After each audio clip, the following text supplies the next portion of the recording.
Okay my dear students, सो हम exercise 9.3 का question number 18 solve करते हैं। इस टाइप के क्वेश्चंस बहुत बहुत बहुत ज़्यादा ही इम्पॉर्टेंट होते हैं, जो कि एग्ज़ाम्स में देखने को मिल ही जाते हैं। ठीक है, ज़रूर से क्वेश्चन ये इस टाइप के क्वेश्चंस ज़रूर से एग्ज़ाम में पूछे जाते हैं। तो जब भी आपका सीक्वेंस इस फॉर्म में आ जाए ना, ठीक है, तो इन सीक्वेंस को सॉल्व करने का मेथड सिर्फ एक ही है। ठीक है, और मैं आपको भरोसा दिलाना चाह रहा हूँ कि अगर आपने इस कॉन्सेप्ट को अच्छे से समझ लिया ना, तो आपका सीक्वेंस इस फॉर्म में कुछ भी आ जाए, कुछ भी, चाहे 2 की फॉर्म में आ जाए, 7 की फॉर्म में आ जाए, 5 की फॉर्म्स में आ जाए, या 9 की फॉर्म्स में आ जाए, ठीक है, आप सारे ही क्वेश्चन इस टाइप के सीक्वेंस का आप इजीली सॉल्व कर लेंगे। तो सो ट्रस्ट मी, आप इस वीडियो को पूरा देखिएगा, कॉपी पेन लेकर बैठिए, हर एक स्टेप्स नोट कीजिएगा। अब बहुत ही इजी है, बस थोड़ा सा एफर्ट लगाने की ज़रूरत है, थोड़ा सा दिमाग लगाने की ज़रूरत है इसमें।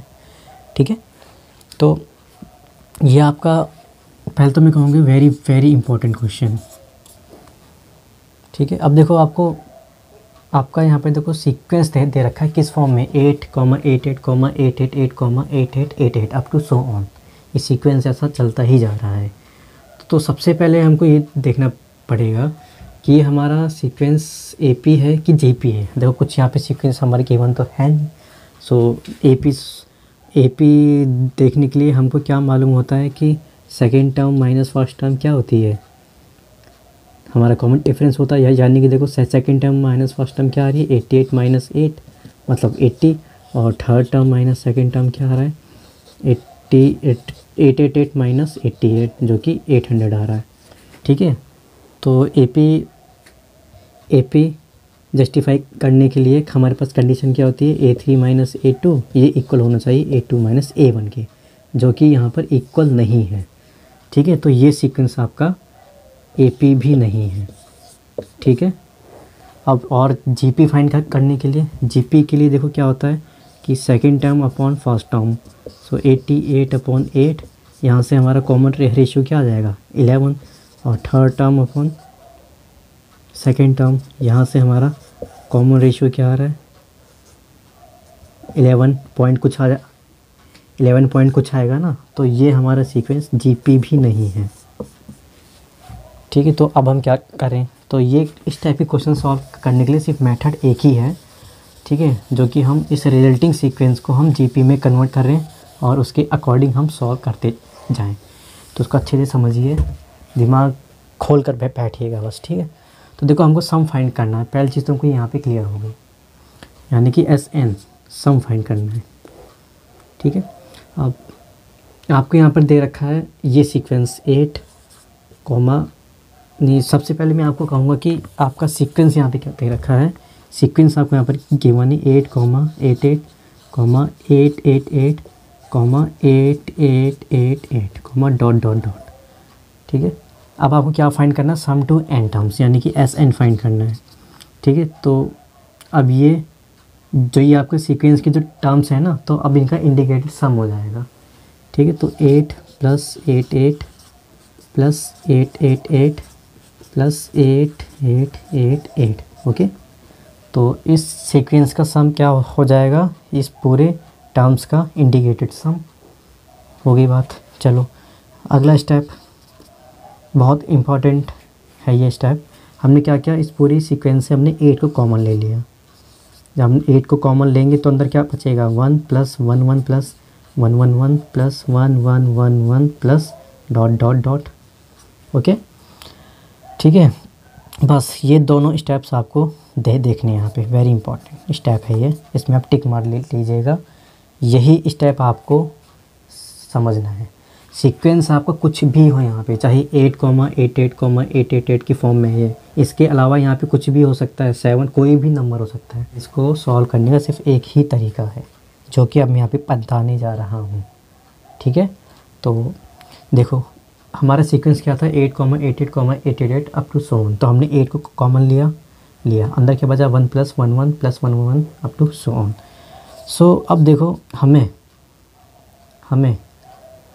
इस टाइप के क्वेश्चंस में ठीक है, जो हमारा इंडिकेटेड सम है ना, हमें क्या बनाना होगा, 9 + 99 + 999 + 9999, हमेशा ये बनाना होगा, हमेशा ये बनाना पड़ेगा। जब ये आपका फॉर्म बन जाएगी, ठीक है, तो अगले ही स्टेप में आपकी जीपी बन जाएगी।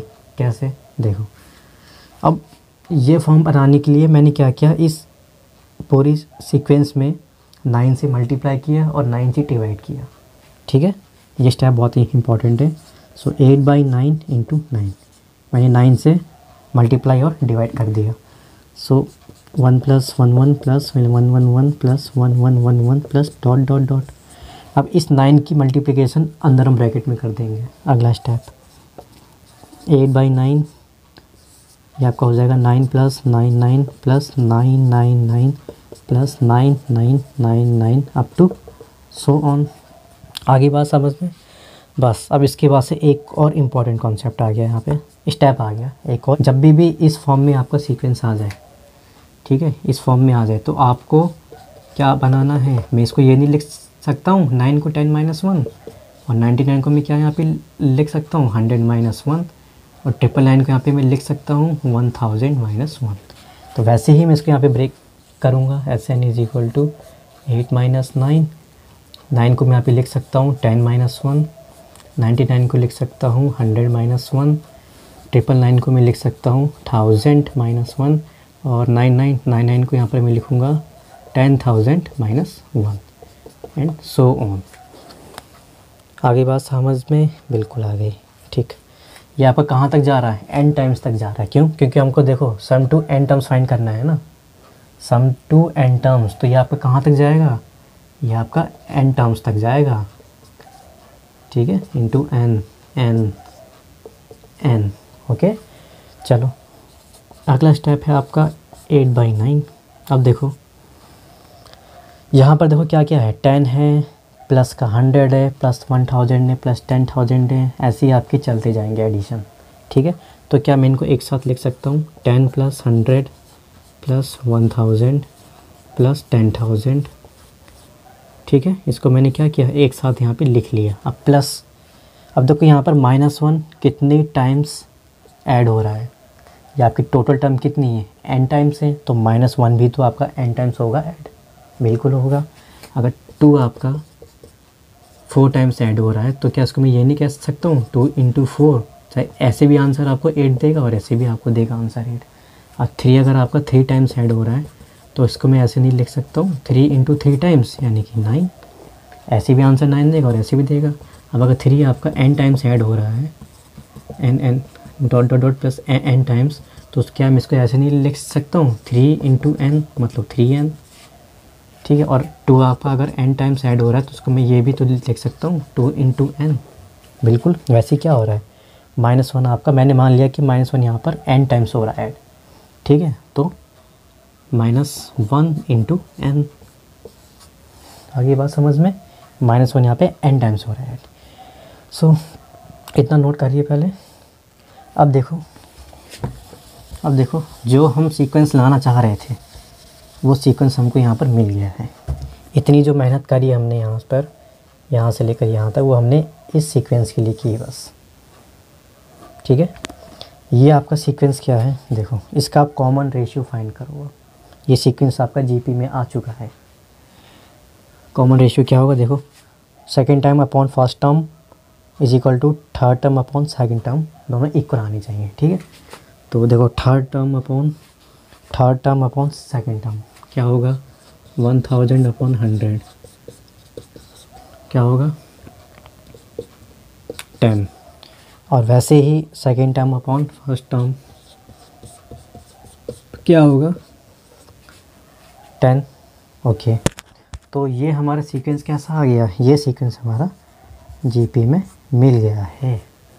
अब सम टू n टर्म्स और द जीपी का फॉर्मूला इस जीपी में, इस सीक्वेंस में अप्लाई कर दो।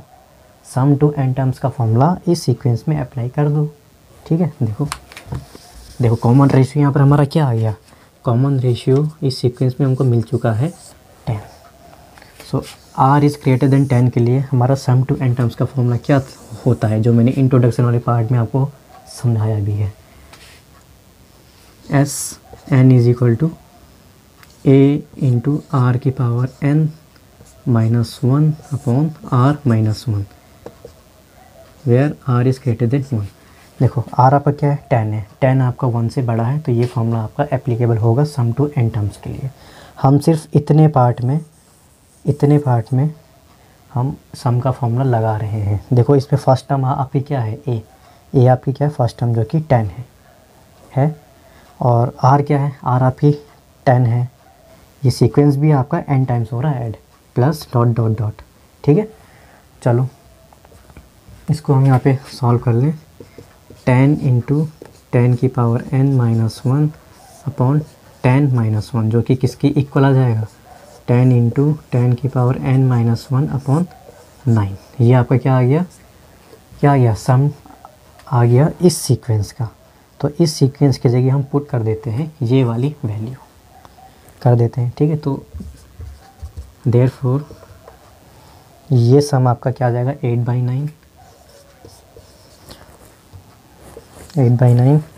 और इसका सम क्या आया है 10 इंटू 10 की power n minus one upon 9। ठीक है, और ये यहाँ पर क्या है, -1 into n minus n। So this is your answer.